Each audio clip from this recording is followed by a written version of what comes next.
السلام علیکم، نئی ویڈیو کے ساتھ آپ کی خدمت میں حاضر ہوں۔ آج بڑا اہم ٹاپک ہے جس کے اوپر بات کرنے والے ہیں، اور آج میں مخاطب ہوں والدین سے کہ بہت سارے لوگ آتے ہیں، شکایت کرتے ہیں کہ دیکھیں ہمارے والدین جو ہے وہ ہمیں اصلاح کی نیت سے ہی بڑی سختی سے جو ہے ہمارے ساتھ پیش آتے ہیں اور جبر کرتے ہیں، اور کچھ چیزیں ہم کرنا چاہتے ہیں اس پہ ہمیں روک دیتے ہیں۔ تو آج وہ تمام والدین جو ہیں تسلی سے میری بات سنیں کہ یہ جو ہمارے بچے ہیں نا، یہ ہمارے بچے ہیں ہی نہیں، ہے کسی اور دور کے بچے۔ ہم اپنے وقت کے لیے تھے، ہمارے بڑوں نے ہمارے لیے دعائیں کی، ہم کسی اور دور کی دعاؤں کی تاثیر ہیں، ہماری دعائیں ان کو تاثیر دیں گی آگے جا کے۔ اور سب سے جو ضروری اہم بات ہے نا کہ ان کو اچھا انسان بنانا ہے۔ والدین اپنی وہ مزاج اتنا ان کے اوپر مسلط کر دیتے ہیں نا، جو کہ بہت غلط ہے۔ حضرت واصف علی واصف رحمۃ اللہ ارشاد فرماتے ہیں کہ اپنے بچوں کو اپنے مزاج سے بچاؤ، کیونکہ یہ کسی اور دور کے بچے ہیں، ان کو تعلیم ان کے مطابق دو، لیکن خدا را ان کو صرف تعلیم اور عقل کے حوالے نہیں کرنا، اللہ کی رحمت کے حوالے کرنا۔ آپ آخری لوگ ہیں بحیثیت پیرنٹس، ان کو دین سکھا جائیں، کیونکہ دین نہیں ہے تو کچھ بھی نہیں ہے، اور دین بالکل بیسک جو چیزیں جو آپ نے سمجھنی ہے کہ کوئی اس کو کمپلیکس نہیں کرنا، کوئی کمپلیکیٹ نہیں کرنا۔ عبادت خالصتاً اللہ کی، یہ دین ہے۔ رسول اللہ صلی اللہ علیہ وسلم کی محبت، یہ دین ہے۔ قرآن پاک کی جو ہے احترام عظمت، یہ دین ہے۔ اور اسی طرح سے انسان کا خیال رکھنا کہ حقوق العباد میں کہیں پیچھے نہ رہ جائے، اور ان چیزوں کے اوپر عملاً جو ہے سارا کہ آپ بہتر انسان بنے، تاکہ آپ کی اولاد بھی آپ کے لیے صدقہ جاریہ بنے۔ مجھے بچپن کا ایک واقعہ یاد آ گیا۔ میرے والد صاحب نا وہ بہت مجھے نا ایک بزرگ سے ملانے کے لیے لے کے جایا کرتے تھے۔ 3-4 دفعہ انہوں نے کوشش کی، ملاقات نہیں ہو سکی۔ زاہد الحسینی رحمۃ اللہ علیہ، اٹک میں ہم لوگ تھے وہاں پہ۔ تو ایک دن کیا ہوا کہ پتہ چلا کہ وہ بیٹھے ہوئے ہیں، تو میں چھوٹا سا تھا، تو مجھے ابو جلدی لے گئے کہ چلو ان سے ملو نا، ان سے مصافحہ کرو، ان سے سلام کرو نا۔ تو میں جیسے ہی گیا، میں نے جب ان سے ہاتھ ملایا تو میرے والد صاحب نے فوراً ان کو کہا کہ حضرت میرے بیٹے کے لیے دعا کریں۔ تو انہوں نے مڑ کے دیکھا اور کہا کہ آپ اپنی چال ٹھیک رکھیں، آپ کا بچہ بھی ٹھیک رہے گا، نیک باپ کا بیٹا بھی نیک ہوتا ہے۔ تو یہ سن کے میرے والد صاحب رونا شروع ہو گئے۔ میں اتنا چھوٹا تھا، مجھے سمجھ لگی کہ بات ہوئی کیا ہے۔ یعنی کہ وہ جو اللہ والے تھے، اور میرا اپنا ایک امیج تھا کہ کسی بڑے تخت پہ بیٹھے ہوں گے، لیکن اتنی سادگی، زمین پہ بیٹھے ہوئے، ہر وقت باوضو رہتے تھے، ڈھیر ساری کتابیں انہوں نے لکھی۔ تو ان کا جو جب ان سے کہا گیا کہ میرے والد صاحب نے کہا کہ میرے بیٹے کے لیے دعا کریں، تو وہ یہ کہہ سکتے تھے کہ اللہ اس کا بھلا کرے، اس کو نیک انسان بنائے۔ انہوں نے اس وقت بھی بڑے انسان کی بڑی بات کہ ابو کو کہا کہ آپ اپنی چال ٹھیک رکھیں، اس کی چال ٹھیک رہے گی۔ اور ہم جو اپنے بچوں کی اتنی پریشانی لیتے رہتے ہیں کہ یہ ایسے نہ ہو جائے، ویسے نہ ہو جائے، ہم نے عملاً ان کو دین سے دکھانا ہے۔ اگر بچے کو ایک دفعہ کہہ دیا کہ نماز پڑھو، اسے نہیں پڑھی تو کوڑے نہیں برسانے اس پہ۔ آپ نماز پڑھتے رہیں، محبت کے ساتھ نماز پڑھتے رہیں، وہ بھی نماز کی طرف آ جائے گا۔ ہم جو ہر جگہ پہ جبر کرتے ہیں نا، اور غصہ کرتے ہیں، تو اور اس کی عزت نفس مجروح کرتے ہیں۔ میرے اپنے ساتھ واقعہ کہ میں مسجد میں جو ہے جمعہ کی نماز تھی، اور میں دیکھ رہا کہ ایک باپ وہ بیٹے کو یوں گھسیٹ کے نا کھینچ کے کہہ رہا کہ سیدھی صف میں کھڑے ہو، وہ بیچ میں وقفہ نہ رکھو، اور جس طرح سے اس کی تذلیل کر رہا، اور پھر میری طرف دیکھ کے کہتا ہے کہ آج کل کے بچے بھی کتنے بدتمیز ہیں، اور وہ بچہ بیچارہ سر جھکا کے۔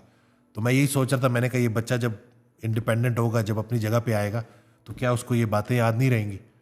تو ہم نے محبت کے ساتھ معاملات کو دیکھنا ہے۔ اور میں آج کل دیکھ رہا ہوں کہ بچے بڑے منحرف ہوئے ہوئے ہیں، بڑے والدین کی وہ جو طریقہ ہے بات کرنے کا، اس کی وجہ سے۔ تو محبت سے جو بات سمجھائی جاتی ہے وہ ڈنڈے کے زور پہ نہیں سمجھائی جا سکتی، اس بات کو سمجھیں۔ اس دن ایک لڑکا آیا، وہ اپنے والدین سے باغی ہوا تھا، گھر میں جھگڑتے رہتے تھے، اور مطلب جتنے بھی گھر والے تھے نا، وہ لڑائی جھگڑے، خود وہ انگزائٹی ڈپریشن میں چلا گیا۔ تو ابھی جب اس کو بہتری ہوئی نا، تو اس نے مجھے کہا کہ ڈاکٹر وسیم، اب تو میں جب اپنی اس بیماری سے نکلا ہوں نا، تو مجھے سمجھ لگی ہے کہ میں تو ذہنی بیماروں میں رہ رہا ہوں۔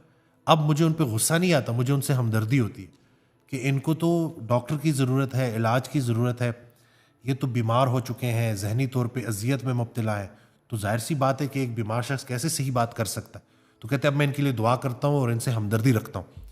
تو مجھے وہی بات یاد آ گئی نا کہ انسان جب بیماری سے گزر رہا ہوتا ہے، تو وہ ایسی ہے کہ جیسے بل بورڈ کے بالکل سامنے کھڑا ہو تو اس کو وہ میسج سمجھ نہیں آ رہا ہوتا، لیکن جیسے ہی بل بورڈ سے دور ہو کے کھڑا ہوتا ہے تو اس کو وہ سارا میسج کلیئر جو ہے وہ سمجھ آنا شروع ہو جاتا ہے۔ تو وہ بچہ بھی جب بیماری سے نکلا تو اس نے ریئلائز کیا کہ یہ بیمار ہیں، اور انہی کی ان بیماری کی وجہ سے، انگزائٹی ڈپریشن لڑائی جھگڑوں کی وجہ سے میں بھی بیمار ہو گیا، لیکن اللہ نے مجھے شفا دے دی ہے، میں بہتری کی طرف آ گیا ہوں۔ تو اب وہ ان کے لیے دعا کر رہے ہیں. تو خدارا اگر آپ کے گھر میں سکون نہیں ہے, اگر آپ کے گھر میں پیشنس نہیں ہے, اگر آپ کے گھر میں برداشت کا جو ہے درس نہیں دیا جا رہا, محبت کا درس نہیں دیا جا رہا, تو اس کا مطلب ہے کہ وہ بچے جو ابھی آگے جا کے بڑے ہوں گے وہ بھی بیمار ہو جائیں گے اور وہ اسی چیز کو کنٹینیو کریں گے. ایک اور صاحب آئے, انہوں نے کہا کہ یہ بڑی سخت باتیں ہیں لیکن میں اس لیے کر رہا ہوں تاکہ لوگوں کی زندگی میں آسانی آئے, بہتری آئے. کہ میرے والد صاحب کو میں نے دیکھا کہ میری والدہ کے ساتھ وہ پوری زندگی بڑی بدتمیزی کرتے تھے, مارتے تھے, اور میری شادی ہوئی تو دیکھا کہ میری وائف کے ساتھ بھی وہ بہت بدتمیزی سے پیش آتے, تو میری وائف بڑی پریشان ہوتی. تو ایک دن میں نے اپنی وائف کو بٹھایا اور میں نے کہا کہ دیکھو, جس انسان نے اپنی بیوی کی عزت نہیں کی وہ میری بیوی کی کیا عزت کرے گا. تو یہ میرے والد صاحب ہیں, جیسے ہیں ان کے ساتھ گزارا کرو, خاموش رہا کرو, ہر بات پہ ریئیکٹ نہ کیا کرو. انہوں نے اپنی لائف میں جو چیز نہیں کی وہ میری زندگی میں کیسے اس چیز کو چھوڑ سکیں گے. تو بس ہمارے لیے یہ سارے کے سارے سبق ہیں, لیسن ہے کہ ہم نے اس چیز کو ختم کرنا ہے. ابھی تک جو تجربے ہو رہے تھے, جو معاملات ہو رہے تھے, اب اس کو روکنا ہے, اپنی اصلاح کرنی ہے اور اپنی اصلاح کے بعد دوسروں کی اصلاح کرنی ہے. تو یہ جو ہم نے ایک نظام رکھا ہوا ہے کہ جس میں ہم اولاد کو ایسے سمجھتے ہیں کہ جیسے یہ ہم گردن سے پکڑا ہوا ہے اور سمجھ رہے ہوتے ہیں کہ کہیں یہ گمراہ نہ ہو جائیں اس ڈر سے.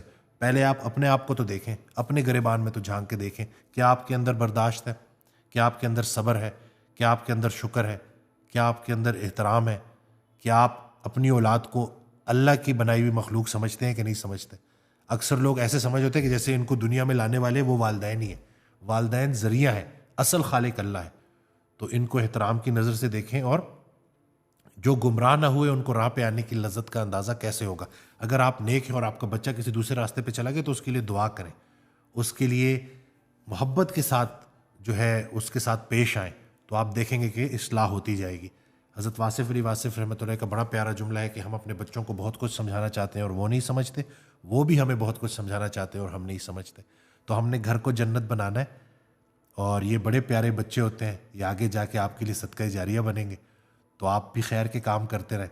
ایک اور جاتے جاتے واقعہ ایڈ کر دوں, اس سے بھی آپ لوگوں کو آئیڈیا ہو جائے گا کہ ایک بہت بڑے جو ہے عالم تھے, وہ جانے لگے کسی دوسرے شہر. تو ان کے استاد نے ان سے پوچھا کہ کدھر جا رہے ہو؟ تو انہوں نے کہا کہ دوسرے شہر جا رہا ہوں اللہ کے دین کی تبلیغ کرنے. تو ان کے استاد نے ان کو کہا کہ کوشش کرنا زبان کا زیادہ استعمال نہ کرنا پڑے. ایک مسلمان کا دوسرے مسلمان سے حسن سلوک سب سے بڑی تبلیغ ہے. یہ حضرت واصف علی واصف رحمۃ اللہ کا بڑا پیارا جملہ ہے. تو اللہ پاک ہمیں اپنے اخلاق کو بہتر کرنے کی توفیق دے, اور ہمیں اپنے بچوں پہ اس طرح سے حق جتانے سے بھی بچائے, اور اپنے مزاج سے بچانے کی توفیق دے کہ یہ بچے آگے کے دور کے بچے ہیں, انہوں نے بڑے اچھے اچھے کام کرنے, آپ کے لیے صدقہ جاریہ بننا ہے. تو بس اللہ پاک ہمیں عمل کرنے کی توفیق دے. دعاؤں میں یاد رکھیے گا, اپنا بہت خیال رکھیے گا.